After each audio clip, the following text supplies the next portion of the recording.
Hello everyone. सो आज हम बात करेंगे स्लीप एपनिया सर्जरी की कॉम्प्लिकेशंस क्या हो सकती हैं, उसमें पोस्ट ऑपरेटिव केयर के क्या हमें पहलू देखने पड़ते हैं और हमें कितने दिन की छुट्टी चाहिए। अगर आप बाहर अब्रॉड से हमारे पास सर्जरी कराने आ रहे हैं तो कितने दिन का मिनिमम स्टे हमारे पास होना चाहिए और क्या क्या हमें प्रिकॉशन सर्जरी के बाद रखनी पड़ती है।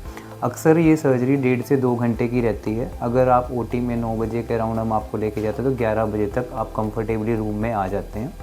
इसमें मिनिमम स्टे 2 डेज़ का हमारे पास रहता है, जिसमें हम पेशेंट को ऑब्जर्वेशन के लिए, उनके ऑक्सीजन स्टेटस के लिए और इमीडिएट पेन के लिए उसमें अच्छे पेन किलर्स पेशेंट को दिए जा सकते हैं। मोस्टली जो लोकल पेशेंट्स हैं उनको सेकेंड डे के बाद एक फॉलोअप 10th डे पे बोला जाता है। 10th डे के बाद फॉलोअप की एज मच रिक्वायरमेंट नहीं रहती, but first follow up after 10 days of surgery is a must. So अगर आप बाहर से कहीं प्लान कर रहे हैं आने का तो एक 15 से 20 दिन का पीरियड जरूर लेके आइए, क्योंकि जब भी आप आएंगे अर्ली असेसमेंट, उसके बाद आपको जो टाइम मिलेगा सर्जरी का 1 या 2 या 3 दिन के बाद as per the schedule of the surgery, and उसके बाद 10 से 12 दिन का फॉलोअप। उसके बाद हम आपको 20 या 21 दिन बाद फाइनल फ्री करते हैं। और अगर आपको थोड़ा सा खुद से ही पता है, अगर कोई पहले सर्जरी हुई है कि पेन थ्रेशोल्ड ज़्यादा हैं या फिर कोई ब्लीडिंग थ्रेशोल्ड ज़्यादा है, तो ऐसे केसेस में 30 डेज़ का स्कोप हमारे सिटी के विसिनिटी में, जो हमारे से 50 to 60 किलोमीटर के एरिया में पड़ता है। कई लोग हमारे नियर बाय जिनके रिलेटिव्स रहते हैं, कहीं सोलन रहते हैं, कहीं राजपुर रहते हैं, तो वो भी हमारे लिए एक सेफ जोन हम मानते हैं। बट इससे ज़्यादा अगर दूर रहते हैं तो हम पेशेंट को सिटी में रहने के लिए एडवाइस करते हैं। तो क्या क्या हमें पेशेंट से कॉम्प्लिकेशंस, जो उनके हिसाब से कॉम्प्लिकेशंस होती हैं और हमारे हिसाब से नहीं, तो एक है minor pain, minor discomfort while swallowing. ये सब कुछ पेशेंट फील करता है। पेशेंट को 8 से 10 दिन तक हमारा लिक्विड डाइट पे रखा जाता है, क्योंकि अंदर हमारा एक जख्म बन जाता है, जिसको अगर हम हार्ड चीज़ देंगे या गर्म चीज़ देंगे उससे हमारे को प्रॉब्लम हो सकती है। तो क्या ये सर्जरी डेंजरस है? इसमें 98% to 99% सक्सेस रेट देखा गया है।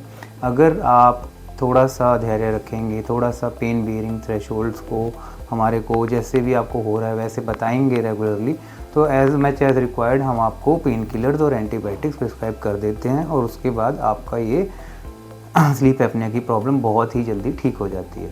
तो अगर आपको कोई भी क्वेरी है, हर केस एक डिफरेंट रहता है। तो जो ये मैंने सब आपको डिटेल्स बताई हैं, ये 60 to 70% लोगों में वैलिड रहती हैं। बट फिर भी मैं आपसे ये ज़रूर कहूँगा कि अपना केस डिस्कस करे बिना हमसे, अगर आप कहीं भी दूर से सुन रहे हैं तो ऑनलाइन अपॉइंटमेंट्स के नंबर नीचे दिए हुए हैं, आप हमसे एक बार ऑनलाइन कंसल्ट ज़रूर कीजिए और एक फ़ाइनल प्लान बनाने से पहले हमारी अप्रूवल ज़रूर लीजिए। क्योंकि कई बार जो हमने देखा है, पेशेंट की ड्यूरेशन बढ़ जाती है या पहले ही हम उसको ज़्यादा टाइम मांग लेते हैं। तो ऐसे केसेस में मैं सबको यही एक बात बोलता हूँ, this is a airway surgery and we have to be very serious regarding the follow up, कि कोई भी फॉलोअप में ऐसी चीज़ नहीं होनी चाहिए जो वहाँ पे हमारे को पेन थ्रेशोल्ड या ब्लीडिंग एपिसोड्स को वहाँ पर ले आए, जिससे हमारा ड्यूरेशन बढ़ जाता है।